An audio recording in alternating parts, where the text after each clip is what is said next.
We handle hundreds of Star Wars posters every year, and this Japanese B0 is one of the rarest we've had the pleasure of working on.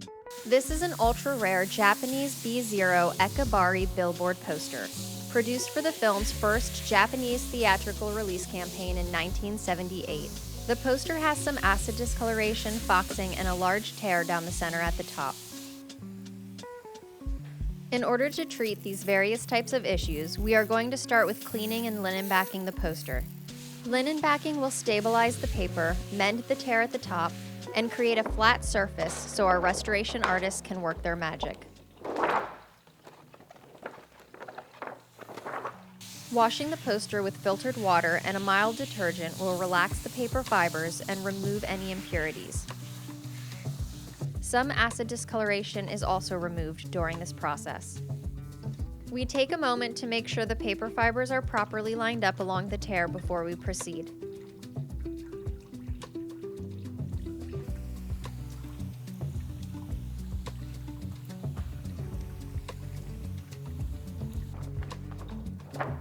During the cleaning process, we use mylar sheets to safely handle the poster while it is wet. We have a handful of sets cut to fit various poster sizes that we wash and reuse.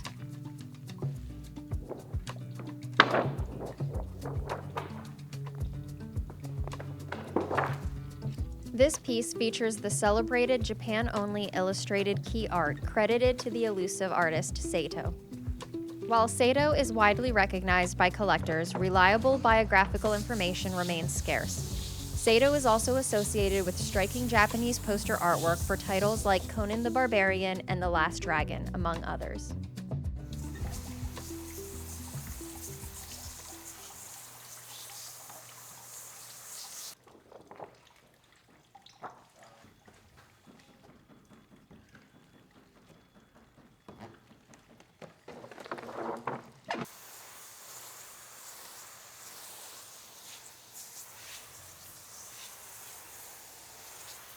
This Japanese Star Wars billboard poster came to us from Japan Poster Shop, today's sponsor. They have a collection of over 10,000 original vintage and contemporary Japanese posters, including true museum-grade rarities. And they're not just an online shop. They also run a by-appointment gallery space in Shibuya, Tokyo, focused on top-tier Japanese posters. So whether you're a collector or just getting started with international posters, Japan Poster Shop is a great place to start.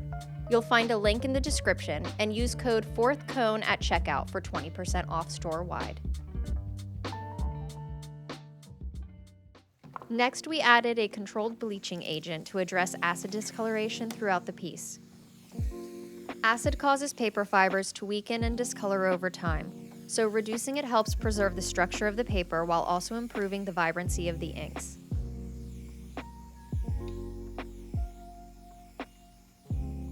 This section has heavier discoloration due to how it was stored rolled. Because of this, we are going to be a little more aggressive with bleaching this area.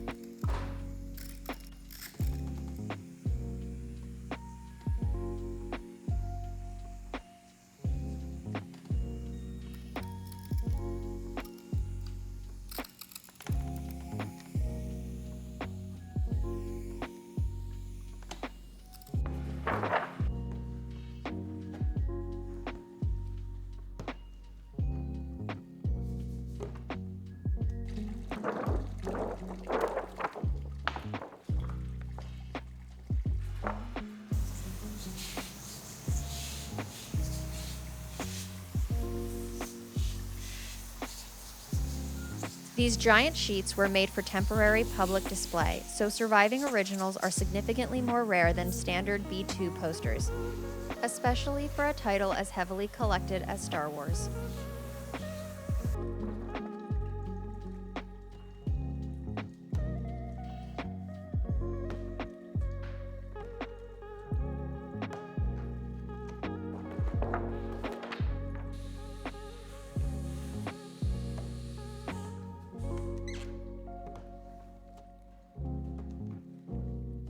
With the washing and bleaching complete, a reversible adhesive was applied to the backside of the poster.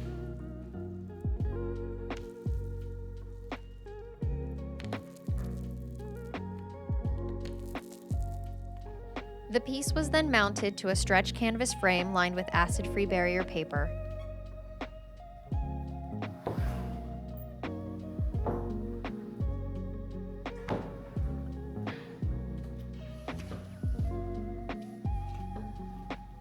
The mylar was removed and the poster air dried for several days.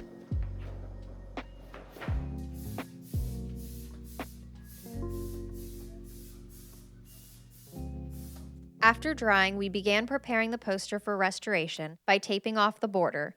This ensures we have a clean margin around the edges.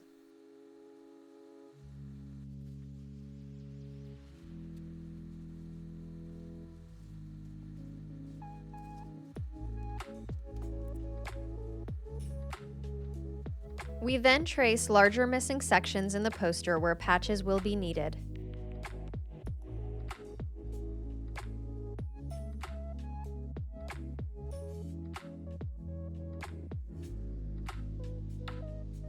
Patches are cut from acid-free paper and adhered into the poster. We avoid using scraps of vintage paper since older paper contains acids and inherent weaknesses that can compromise long-term stability. Acid-free paper provides a stable, predictable support that can be safely added and reversed in the future if needed.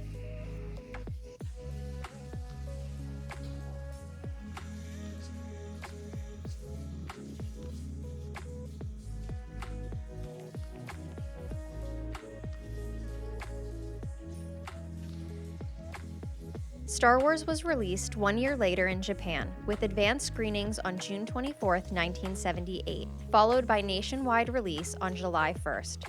That's why the poster has awards messaging on the image. The billboard calls out Star Wars Academy Awards recognition, reinforcing the event film positioning for Japan's 78 rollout.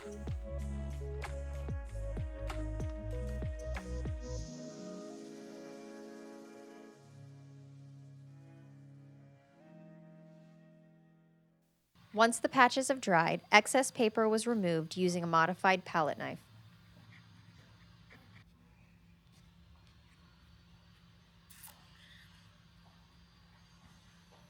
Methyl cellulose was applied to help smooth out raised or rough areas and prepare the surface for inpainting.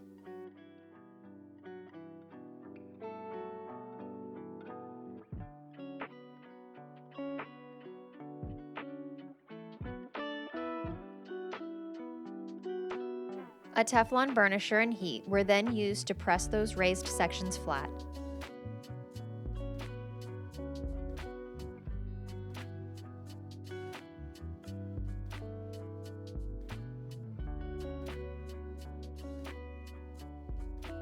Filler compound was added to small holes, tears, and paper patches.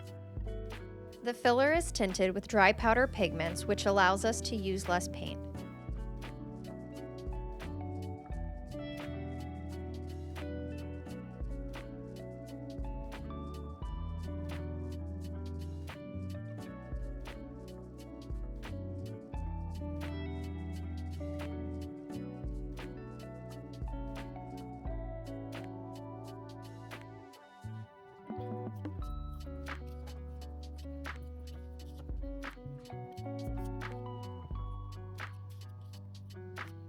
Once dried, the excess filler was carefully removed using various tools to create a smooth surface for inpainting.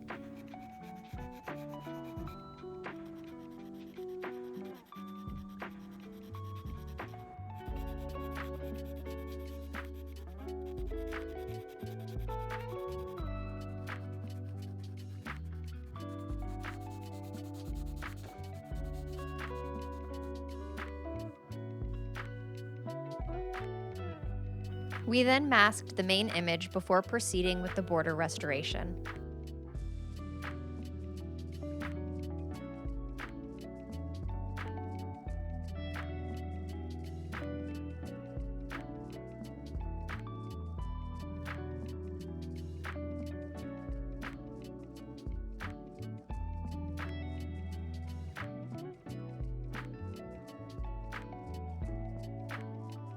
And then the excess filler in the border was removed.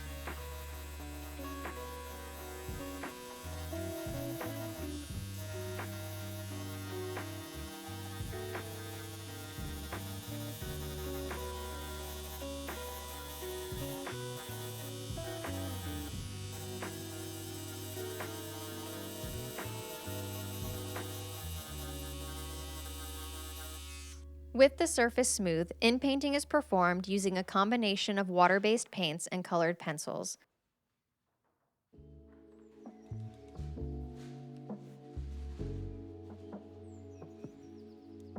By layering these materials, we're able to match the color, texture, and printing style.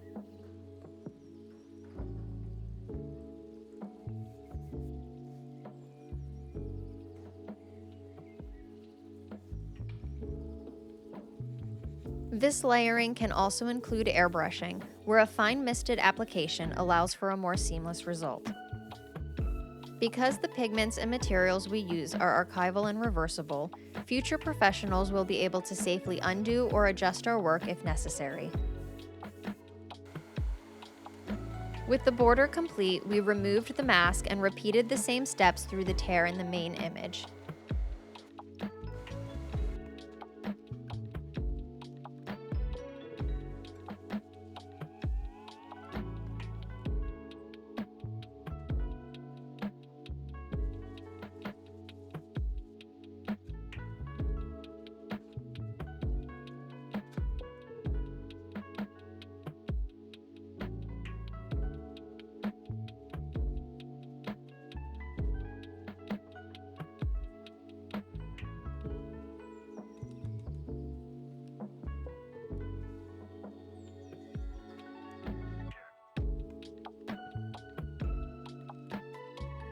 A detail often noted by collectors and poster historians is the upside-down Death Star. This, paired with the poster's rarity and large display size, make this piece a true grail for Star Wars collectors.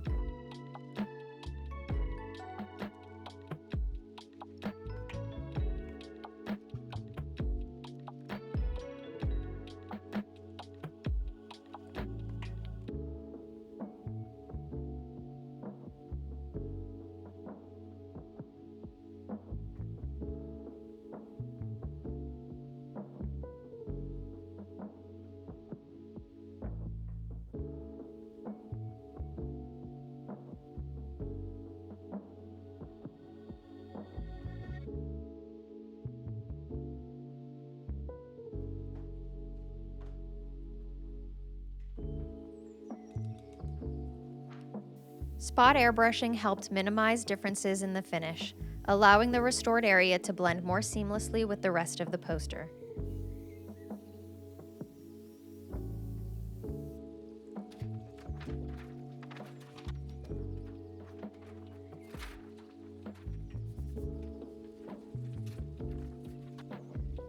The masking was removed and a rubber cement pickup was used to lift any adhesive residue left behind by the low-tack tape.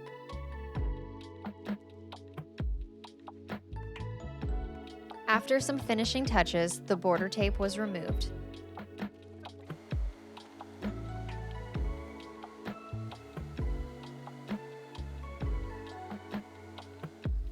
The poster was then cut from the frame and a 1-inch linen margin was trimmed around the edges.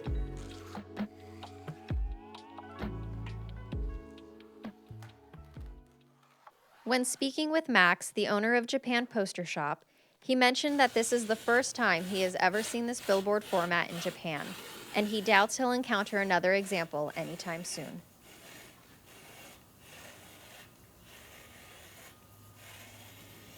We are so grateful for the opportunity to work on such a rare piece, and couldn't be happier with how this project turned out.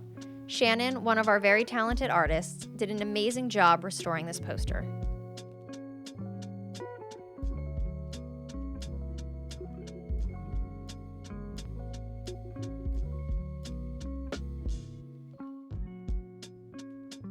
Thank you so much for watching. If you're interested in Japanese posters, be sure to check out this video where we restore an extremely rare Godzilla poster while chatting with Max. And if you're a fan of ASMR, check out our channel Fourth Cone ASMR, where we share the satisfying sounds of our studio with no music and no narration.